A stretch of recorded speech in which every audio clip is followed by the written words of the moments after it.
experiment today. I didn't bring my reading glasses. I'm just wearing my bifocals, so if I suddenly pitch forward into the table, you'll know why. We'll just think it's tango. Yeah, yeah.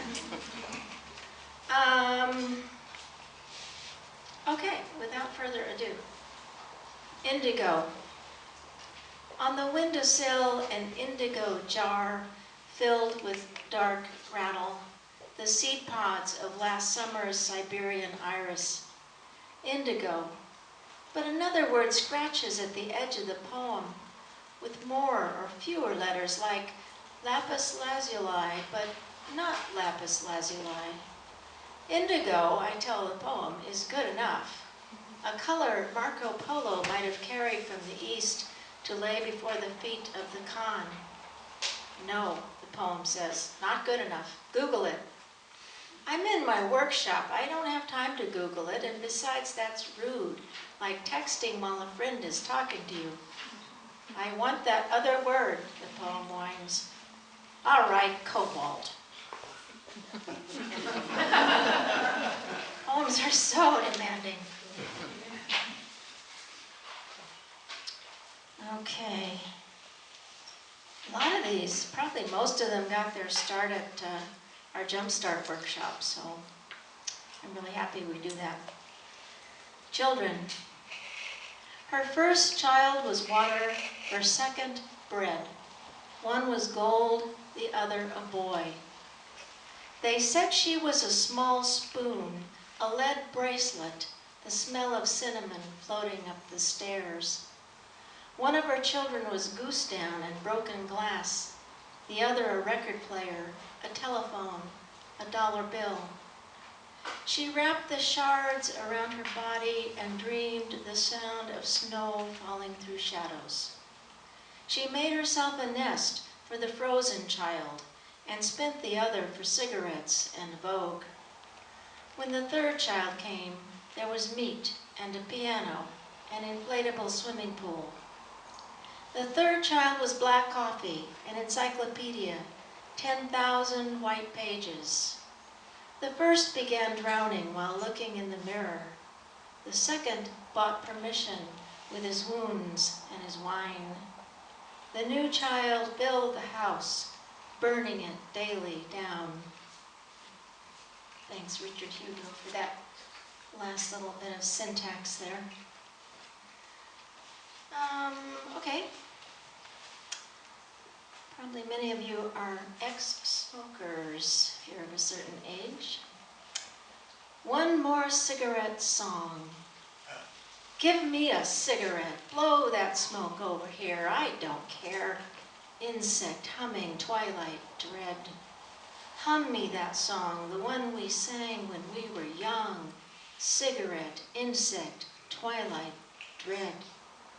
Twilight opens her legs to the gray sky. I reach for you. Cigarette, insect, humming, dread.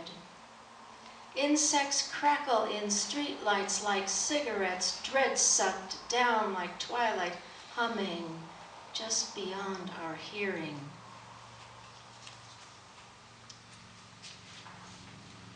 This poem, am I holding the mic correctly? It's not too close or too far away? Okay. Amity Smith is in Red Sofa. Some of you know him, and he brought a poem one night to our Red Sofa group that just blew my socks off. And so I had to copy it in its form. So this is it, Duende, after Amity Smith. I was full of Spanish passion, the crimson fan, black lace shading half my face. I wanted the pain to persist and not become busty from my greasy fingers. If Frida were alive now, we'd make her pluck her eyebrow, dress her in jeans, send her to art school to be standardized. No riding buses for you, we'd say, taking away her braces and splints and yards of white bandage.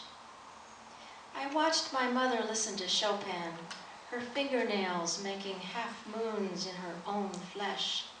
I drank and drank from her mirrored lake. I might have drowned, but instead learned to float.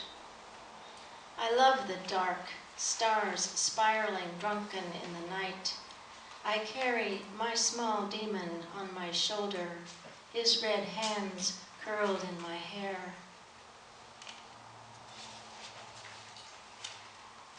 I wrote this poem for Garrison Keillor's Poems of Gratitude contest. Needless to say, I did not win. Grateful for pressure, for the prick of depression beneath the left shoulder blade, for clocks that seem to stop in long, dull afternoons, for bound and blistered feet, for the not good enough, for the girls with wheat-colored hair, for pressure, for tectonic plates grinding, for the earth's groans and shivers, for wreckage, for blindfolds, for leaps, for 200,000 cigarettes and no pregnancies, for long playing records and red candles, for the ones who taught me to tie my own hands, for typewriters and bar stools, for scorpions, for the Crab Nebula, for the hotel burning far below in the night, for pressure, for push, for memory, for the mirror, for the August sun in his face, his bones, his last words, for the closed doors, for the lost keys, for the gun, for the river and the wind's high whistle and the train, for the lion and the canary, for the thieving cat, for spring snakes in the tall grass, for open windows, for the bang of a wooden screen door, for the swallowed nickel, the scalded feet, for the greyhound in the snows of Shasta, for spring green lace flung across a blue table of sky, for splinters, scabs, and scars, for pressure, for all torn and hurt things, for broken wing and flapping shoe sole, for grit in the eye, for crimson draping the windows, for locked doors, for suffocation, for the leash and the itch, for rescue of what can be saved, for murder of what cannot. I guess that wasn't cheerful enough for Garrison. Europe. Rome was ice and wood. A goat sang in the courtyard. Novices scurried across the piazza like mice. Hills, wind. We were never cold there. The cold was kept in a box in Venice, delivered by men in silver masks, along with maps with no words on them. The rattle of the sea, crackle heat, moon lightning, below the window everything walks past, black, wet, after down, the last before. Hear mother in this word, at last I can keep her. Horse King learns to speak, silver inside his apple mouth. The poem bends at the speed of prayer. The rattle of the sea begins with stones, flung coins in the surf, a baby slapping the sand and laughing. Psalm 152. Inside the falling barometer silver beads, the train from Sunday to Monday across the lonely glass. Sky falls, mercury spills. I learn how to be strange, how to break and heal crooked, how to remain hidden in service to my Indian. Inside his apple mouth, cold, clear water, silver beads, lightning struck bone. And I'll only read one more of these psalms. Psalm 153. Is bruxism keeping you up? Nail the door, hang a curtain across the wound. Feel the crowds passing through. Try this. Is belly fat keeping you awake? Pull your navel up and over. Kiss every inch. Is redshift keeping you up? Gluten-free hair loss? Continental Drift is the peace symbol, ironic in the end times discuss. My body in contact with itself bruises. The dream, Dopplers, red splash, sticks blown apart just before waking. So this is what they look like, just a prose poem with a little thing at the end.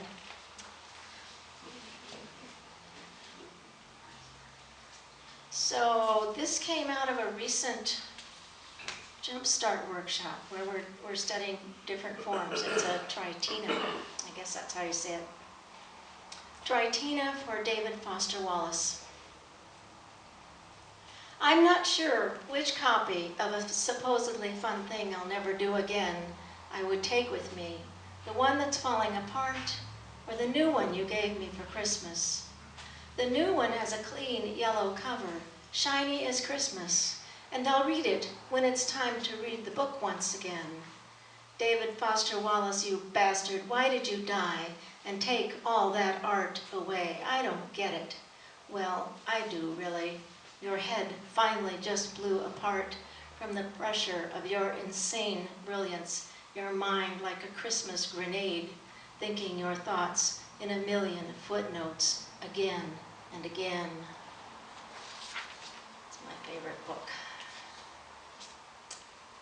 And we also studied triolets, or triolets, I'm not sure how you say that.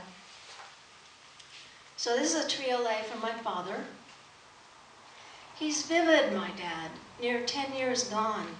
I can see him as if he were standing there. How he grins in at me through the glass. Just bones. Still vivid, my dad, almost 10 years gone.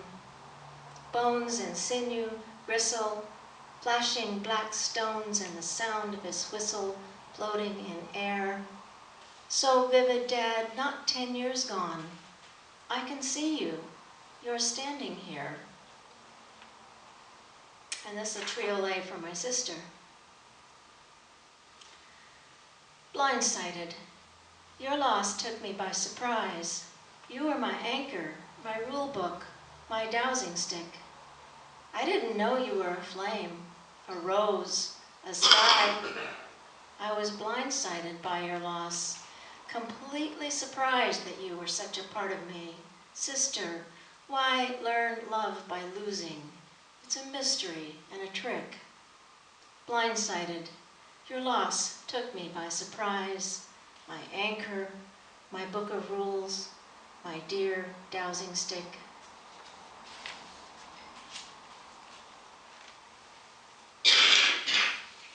And just a few more.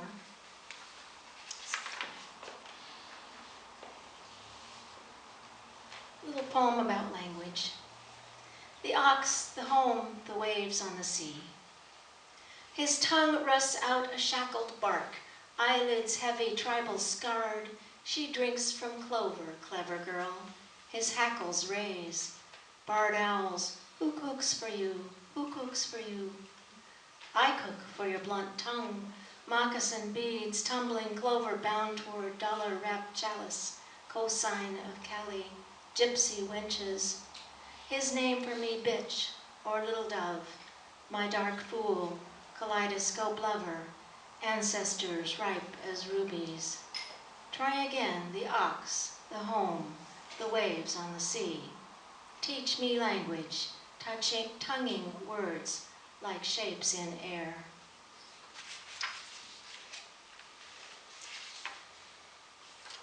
Okay, what do we got left here? All right, can you take 3 more? You're so brave. This is a sonnet. I'm really proud of it. It actually rhymes. Drawing the Fool. She pulls the 3 of cups this time, and one that says, to rue a dusty rib.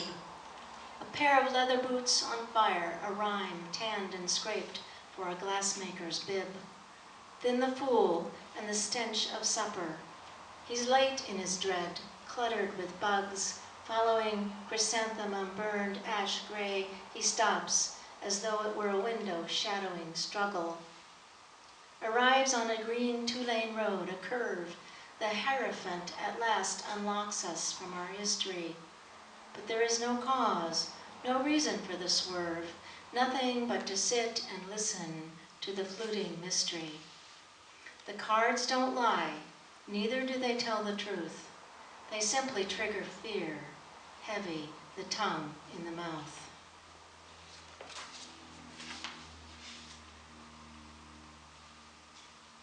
And this is a weird thing, even for me. David Bowie is not a palindrome either. On the operating table, a bulldozer. On the kitchen stove, a bowl of amulets from Persia, lapis lazuli, and pearl. The surgeon and the chef with their knives, the women subtracting themselves. Zero gravity gives the optimum shatter. I refer you to the abortionist yee-hawing on the mechanical horse in front of the discount shoe outlet. David Bowie's dead, and so are many other people. Those who have been sent to replace David Bowie are not nearly as clever nor half so pretty as he. I will explain this to you in your moon boots, but you are already up to your earring branches of the eyes, your toes in their barefoot scrummage in the chilly, dank loam. We are old dogs snuffling, until blind we bump and climb into each other, rush in a fever into the jungled house, wheeling over and over, old dogs turned puppies loose in a vacant lot. Thank you all so much for coming.